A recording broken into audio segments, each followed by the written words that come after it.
Most people think my association with retail is relatively recent, but in actuality, my affinity for retail has fairly deep roots.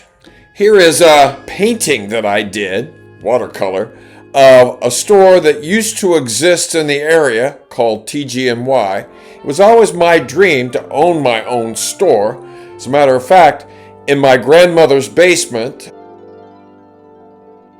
definitely the result of a woman who lived through the Great Depression. She saved everything. I set up my own store using empty product cans, jars, boxes, and I called it Ronnie's Supermarket. And whenever anyone asks me, why would I want to work at retail at this point in my life, I say, well, when I go to work at Ross, it's like playing store in my grandmother's basement. And nowadays, playing store involves being in the Ross parking lot by 5:45 a.m. and I, Rob McCool, aka Ron McCoy, have arrived in that Ross parking lot for my second official day of working in the stockroom.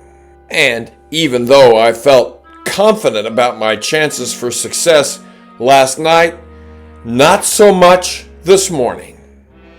At the entrance stood Wisteria, store manager, and she said to me, Cara Lou will be running the stockroom today, so it's going to look different. So I'm thinking, I've only worked in the stockroom one day. I'm really not going to know any difference. And who is Cara Lou? And onward to Jan's stockroom, which looked pretty much like it had yesterday, and there was much setup to be done. The supervisor of the stockroom, Cara Lou, was grappling with a device she called the scanner, attempting to get it to sync with a program which would track the number of boxes that arrive. Won't this scanner connect? What the is wrong with it? This is so annoying.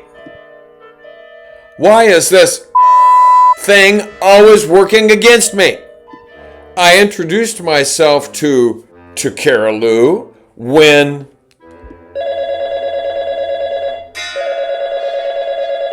oh, that's Gracia at the door. I need to go let her in. And I'm thinking, I met Gracia yesterday. She was in the store shopping. She and I exchanged witticisms.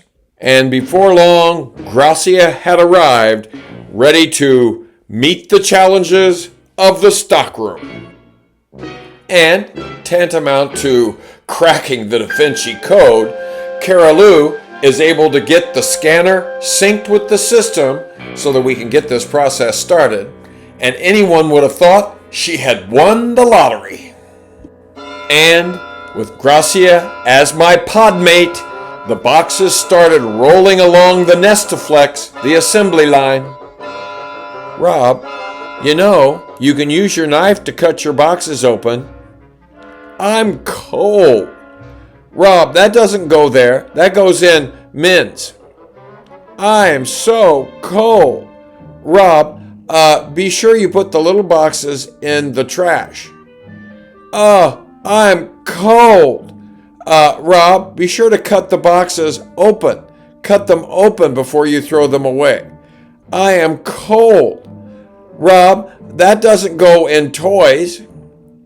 Did you know I'm cold? Did I say I was cold?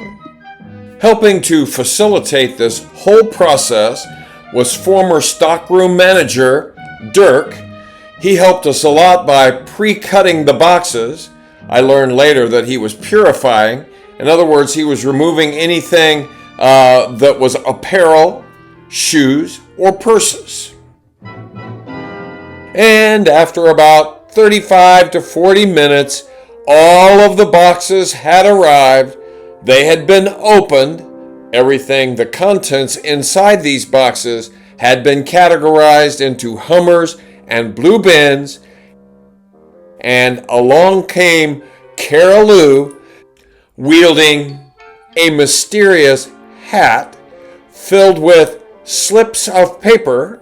She instructed me to draw a slip from the hat, and I asked her, "Why? What is the purpose of this?" She explained that this would determine which Hummer or which blue bin I would get to run first. I plucked out toys, which Carol Lou deemed a great pick. My first real challenge running merchandise to the floor came when I did the men's section. And the men's items are classified into 4 different blue bins, and hard tagging is involved. For example, to hard tag socks, you must use hard tags such as these, and you have to run it through the bottom of the sock all the way through and clip it together.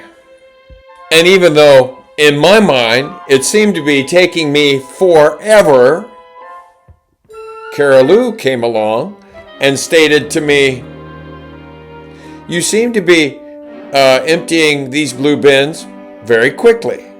And I was probably even more surprised than she was. I was told to take a break when I finished with those blue bins, so I headed for the break room. And in the break room, I was a bit surprised by what I saw. A gaggle of employees in the middle of a gripe fest, although in actuality they seemed to be truly enjoying it. "Hi everyone, am I missing the gossip?"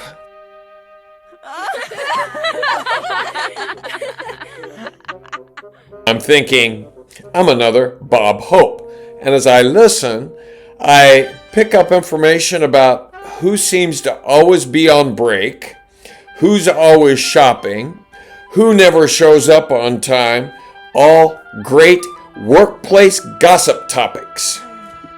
It's the same kinds of things my fellow teachers used to cluck about. The room soon clears, leaving Carol Lou and Gracia, and we visit, and I also bring up the topic of my running the cash register. Carol Lou, I told the cashier, Rosie, that if the line got too long at the cash register, that I would be able to help out.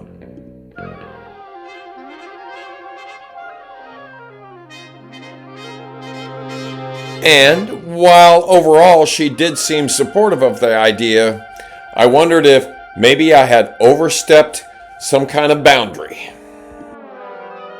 Meanwhile, in the stockroom, the gossiping continued, with one particular employee taking center stage.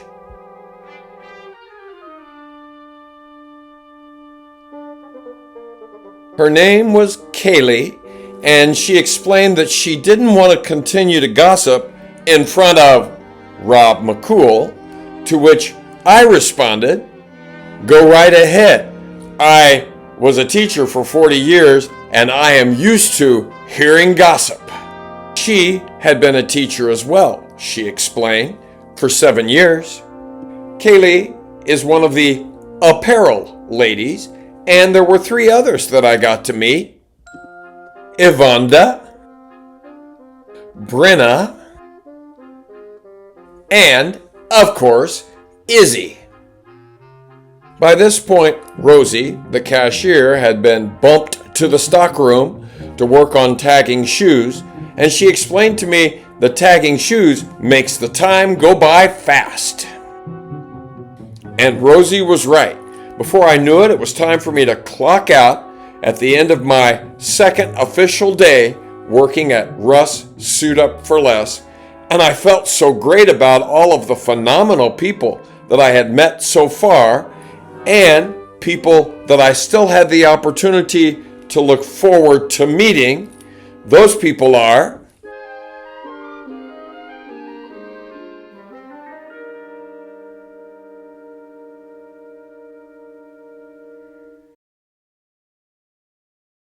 Well, one more of my fellow workers will be revealed.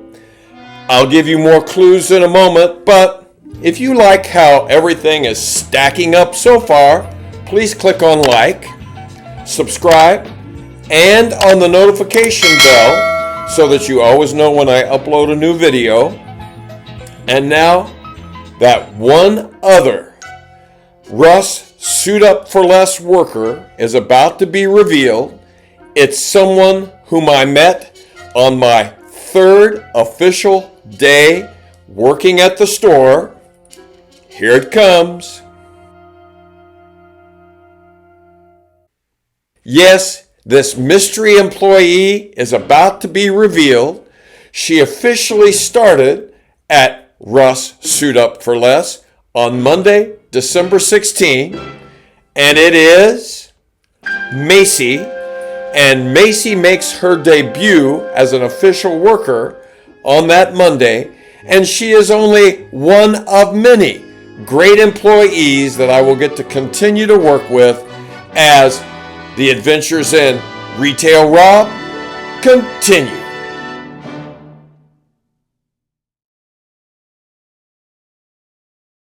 Be sure you tune in the next edition of Retail Rob.